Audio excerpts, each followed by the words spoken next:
तो क्या new year पर नहीं ऑर्डर कर पाएंगे खाने पीने का सामान? देश भर के डिलीवरी बॉय की भयंकर हड़ताल। स्वागत है आप सभी का। आप देख रहे हैं द राजनीति का विशेष सेगमेंट खबर और विश्लेषण। मैं हूं जब्बार खान। दोस्तों, आखिर अचानक ऐसा क्या हुआ कि साल के 364 दिन आपने खाने पीने और दूसरे सामान का ऑर्डर किया, डिलीवरी बॉय ने आपके घर तक पहुंचाया, मगर नए साल के मौके पर 31 दिसंबर और 1 जनवरी को यह ऑप्शन आपके पास से हट रहा है। आखिर क्यों पूरे देश के अंदर डिलीवरी बॉयज ने हड़ताल कर रखी है? उनके साथ दिक्कत क्या हुई है? विस्तार से आपको दोस्तों सब कुछ बताते हैं। अगले चंद मिनट मेरे साथ जरूर रहे। दोस्तों, नए साल के पूर्व संध्या पर देश भर के डिलीवरी करने वाले गिग वर्कर्स हड़ताल पर उतर आए हैं। गिग वर्कर्स के बारे में आपको मैं भी विस्तार से बताता हूं, आप उसे आसान भाषा में डिलीवरी बॉय समझिए। दोस्तों, Swiggy, Zomato, Zepto, Blinkit, Amazon और फ्लिपकार्ट जैसी कंपनियों से जुड़े हजारों डिलीवरी पार्टनर ऐप बंद करके काम रोक रहे हैं। इसे नए साल की पार्टी में खाना ऑर्डर करने वालों को काफी परेशानी होगी, क्योंकि 31 दिसंबर इन कंपनियों के लिए सबसे व्यस्त दिन होता है। इससे पहले क्रिसमस पर भी ऐसी हड़ताल की गई थी, जिसमें डिलीवरी सेवाएं प्रभावित हुई थी।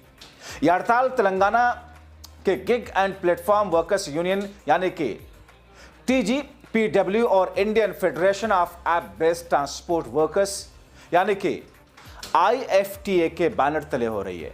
IFTA ने केंद्रीय श्रम मंत्री मनसुख मांडविया को लिखे खत में असुरक्षित 10 मिनट की डिलीवरी व्यवस्था पर रोक लगाने, सही मजदूरी देने, हाल ही में लागू नए श्रम कानूनों के तहत कंपनियों को नियमों में लाने, यूनियन बनाने और तथा मोल भाव करने के अधिकार को मान्यता देने की मांग की है। अब दोस्तों, देखा जाए तो ये मांगे इनकी जायज हैं। आप सोचिए दोस्तों कि डिलीवरी बॉयज को 10 मिनट में सामान पहुंचाना होता है, जैसा कि कंडीशनल होता है अलग अलग कंपनियों का। अब अगर उस समय में नहीं पहुंचा सके तो उनकी सैलरी से पैसा कटता है। आप देखिए, बर्गर कंपनियां और पिज्जा कंपनियां जो ऐलान करती हैं कि अगर इतनी देर में आपके पास में हमारा सामान नहीं पहुंचा तो हम आपको फ्री डिलीवरी करेंगे। अब सोचिए, वो एक गरीब आदमी, एक युवा लड़का जो साइकिल से मोटरसाइकिल से जाता है, किस परेशानी में, धूप हो, आंधी हो, बारिश हो, कुछ भी हो, खड्डे हो, उसको तेजी से पहुंचना है वहां। आगे इसके नुकसान और बताते हैं। और इन्हीं को गिग वर्कर्स कहते हैं। गिग वर्कर्स की यूनियन का कहना है कि हमारी मांग के बावजूद कंपनियां उस पर गौर नहीं कर रही। कंपनियां ना तो उन्हें ठीक वेतन देती हैं, ना ही सुरक्षा की गारंटी।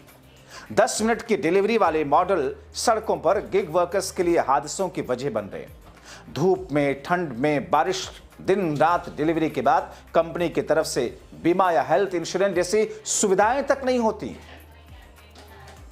सोचिए दोस्तों, हेल्थ इंश्योरेंस तक नहीं, बीमा कंपनियों की तरफ से कोई फैसिलिटी नहीं इन कंपनियों के लिए, इन कंपनियों की तरफ से इन गिग वर्कर्स के लिए। अब दोस्तों, हड़ताल शुरू करने के बाद कंपनियों ने डिलीवरी कर्मचारियों के इंसेंटिव अमाउंट को बढ़ाने का ऐलान तो कर दिया। इंसेंटिव अमाउंट सिर्फ बढ़ा रहे हैं, बाकी जो बुनियादी सहूलतें हैं उसका क्या? आखिर क्या होते हैं गिग वर्कर्स? सबसे पहले आप ये जान लीजिए दोस्तों, ऐसे कर्मचारी जो स्थायी नहीं होते हैं, इन्हें काम के आधार पर वेतन मिलता है। आसान भाषा में समझें, जितने काम उतना वेतन। जैसे एक दिन की फूड डिलीवरी के बाद में मिलने वाला वेतन या एक फ्रीलांस करने वाला कर्मचारी, इनका भुगतान फिक्स नहीं होता या इनके काम के मुताबिक घटता है, बढ़ता है। Zomato, Swiggy, Blinkit delivery boy gig workers का उदाहरण है। श्रम और रोजगार मंत्रालय के मुताबिक ऐसे व्यक्ति जो कि पारंपरिक नियोक्ता कर्मचारी संबंध से बाहर रहकर काम करता है या उनके बिजनेस में भाग लेता है, उससे कमाई करता है, वो गिग वर्कर कहलाता है। गिग इकोनॉमी शब्द का प्रयोग 2009 में न्यूयॉर्क की पूर्व संपादक टीना ब्राउन ने किया था। तो फिर कितना कमाते हैं गिग वर्कर्स? हालांकि यह अलग अलग प्लेटफॉर्म पर निर्भर करता है। ग्राहक के घर से रेस्टोरेंट तक की दूरी के आधार पर इनकी कमाई तय होती है। और इस संबंध में किस तौर पर अलग अलग यूनिवर्सिटीज के द्वारा किए गए शोध में आंकड़े कहते हैं कि लगभग 50% डिलीवरी कर्मचारी प्रतिदिन 201 रुपए से लेकर 600 रुपए कमाते हैं, जबकि लगभग 47% कैब आधारित गिग वर्कर रोजाना 500 रुपए कमाते हैं। कैब ड्राइवर्स जो होते हैं, आप टैक्सी बुक करते हैं, ओला उबर, दूसरी तरीके से इसको इस तरीके से समझ सकते हैं। दोस्तों, TGPWU के नेता हैं शेख सलाउद्दीन। वो कहते हैं कि उनकी मुख्य मांग है कि प्लेटफॉर्म कंपनियां 10 मिनट डिलीवरी का विकल्प पूरी तरह हटाएं, क्योंकि इससे कर्मचारियों पर बहुत दबाव होता है, दुर्घटनाएं बढ़ती हैं। पुरानी पेमेंट व्यवस्था बहाल की जाए, जिसमें त्योहारों जैसे दशहरा, दिवाली, बकरीद पर अच्छी सैलरी है, इंसेंटिव मिलते थे पहले, अब नहीं। सलाउद्दीन कहते हैं कि पुरानी पेमेंट स्ट्रक्चर वापस लाई जाए, सभी प्लेटफॉर्म से 10 मिनट डिलीवरी का ऑप्शन हटाया जाए। हम बातचीत के लिए तैयार हैं, लेकिन कंपनियां हमें धमका रही हैं। वेयरहाउस के पास बाउंसर तैनात किए जा रहे हैं, कर्मचारियों के आईडीज ब्लॉक किए जा रहे हैं। यह दबाव काम नहीं आएगा। दोस्तों, ग्राउंड रिपोर्ट देखने से असली तस्वीर सामने आती है। वो इनकी मुश्किलों को समझने में और मदद करती है। क्रिसमस पर हड़ताल को लेकर सलाउद्दीन ने कहा कि 25 दिसंबर को हुई हड़ताल में पूरे देश से करीब 40,000 कर्मचारी शामिल हुए। 50 से 60% ऑर्डर डिले हुए। चेताया कि 25 दिसंबर सिर्फ ट्रेलर था, असली तस्वीर 31 दिसंबर को दिखेगी, 1 तारीख को। यूनियन का दावा है कि इस हड़ताल में 1.5 लाख से ज्यादा कर्मचारी हिस्सा ले रहे हैं। दोस्तों, आप जल्दी से इन कर्मचारियों की मांगे आपको मैं बता देता हूं कि मांगे क्या क्या हैं, फिर उसके बाद चौंकाने वाली कहानी। नंबर 1, एल्गोरिदम से कंट्रोल होने वाले सिस्टम में पारदर्शिता लाई जाए, सही इंसेंटिव दी जाए, शिकायत निवारण का अच्छी व्यवस्था हो, health insurance, accident cover, pension जैसी सोशल सिक्योरिटी मिले, महिलाओं के लिए सुरक्षित कामकाज, मैटरनिटी लीव और इमरजेंसी लीव हो, प्रति किलोमीटर कम से कम 20 रुपए की न्यूनतम दर रखी जाए, मनमाना तरीके से आईडी ब्लॉक करना बंद किया जाए। और ये सब तो बहुत ही बुनियादी मांगे हैं दोस्तों, ये तो अपने आप में होना चाहिए। ताज्जुब है कि इस लोकतांत्रिक संवैधानिक देश में ये बुनियादी सहूलतें इनको नहीं मिल पा रही हैं। और इसके लिए कौन जिम्मेदार? वो सिर्फ स्विगी, जोमेटो, ब्लिंकिट जैसी कंपनियां नहीं, सरकार भी जिम्मेदार है। सरकार का श्रम मंत्रालय जिम्मेदार है। किस तरह के कानून बना रहे हो, किस तरह की नीति और पॉलिसी आपकी है। दोस्तों, इस साल की शुरुआत में सरकार ने सोशल सिक्योरिटी कोड को लागू किया, जिससे गिग और प्लेटफॉर्म वर्कर्स को पहले बार एक औपचारिक सुरक्षा व्यवस्था के दायरे में लाया गया। इससे इन कर्मचारियों को एक राष्ट्रीय डेटाबेस पर रजिस्ट्रेशन हो सकेगा। स्वास्थ्य, विकलांगता, दुर्घटना बीमा, बुढ़ापे की सहायता जैसी योजना का फायदा उठा सकेंगे।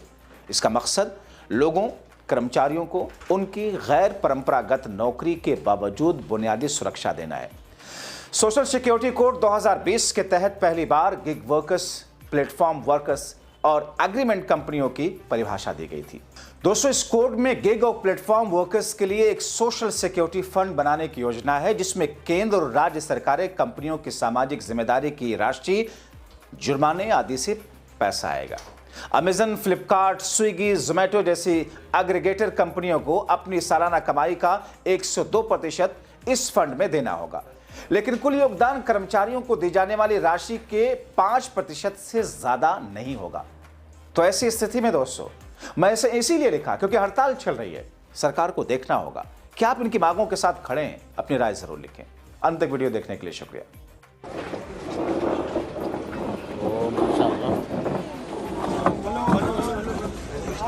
आप किस लिए काम करते हैं? ब्लिंकिट आप ब्लिंकिट सर, जोमेटो और आप तो नमस्कार जी, क्या खाएंगे आप? कुछ तो खाना पड़ेगा आपको। आपके फेवरेट प्लेयर कौन सा है आपका? मेसी। और आप? रोनाल्डो। क्या आप क्या बिजनेस करते थे? हमारा कपड़े का व्यापार था, मोबाइल एक्सेसरीज, शोरूम से सेकेंड आता है, पूरा वो सब उठाते थे। जीएसटी से आपको नुकसान हुआ, फायदा हुआ? बहुत नुकसान हुआ। ऑर्डर लेके चले जाते हैं।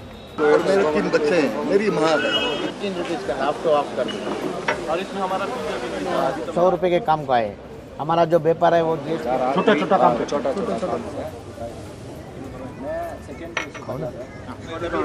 हमारे कंपनी में कम कर दिया तो इनके भी सभी एक साथ काम आते हैं। आपका टिप्स करके 100 रुपीज़ देती है, दूसरा जूस देता है। वही सर, ये काम जो ढंग का होना, फ्यूचर काम आना। एम्प्लॉयमेंट नहीं है सर, उसीलिए हम यहाँ 100 रुपये के काम का है सर। यही नाश्ता है हमारा, ब्रेकफास्ट।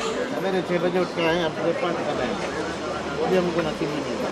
जो आप काम कर रहे हो, जो आपकी मुश्किलें हैं, इसके बारे में मीडिया में कभी मैंने नहीं देखा। दिखाएंगे भी, हम लोग का वैल्यू नहीं है। आप पहले आदमी हमसे बैठ के बात कर रहे हैं। बहुत अच्छा लगा आपसे मिलकर। Thank you brother.